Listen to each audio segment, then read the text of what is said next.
90 Day Fiance spoilers, what will new season bring?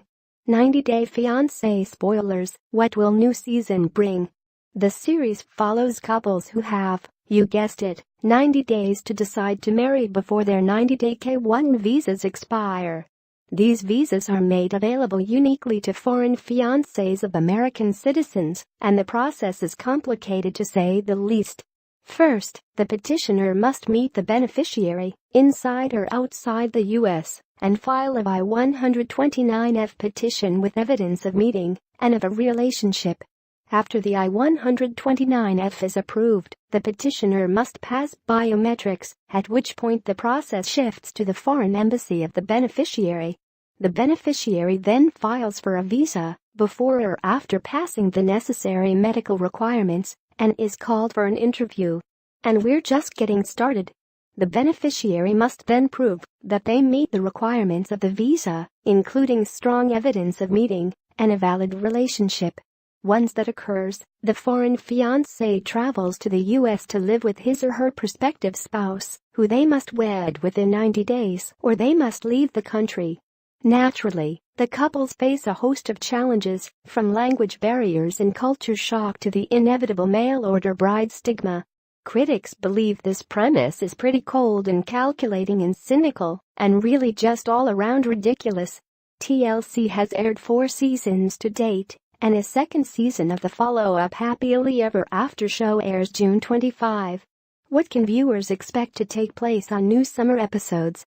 First, it's worth noting this scoop from the Futon critic. On television over the next several weeks, fans will tune in to watch 90 Day Fiancé Happily Ever After. But they will also have a chance to go behind the scenes of the show online and on the TLC Now app via a program titled 90 Day Fiancé, What Now? So there's something to keep in mind. As for the content of the forthcoming episodes, 90 Day Fiancé will be checking in on a handful of couples who did walk down the aisle and exchange vows. From Danielle and Mohammed, to Lauren and Alexei, to Russ and Paola, to Jorge and Anfissa, to Chantal and Pedro, we'll find out what happens when these twosomes are handed a dose of marital reality.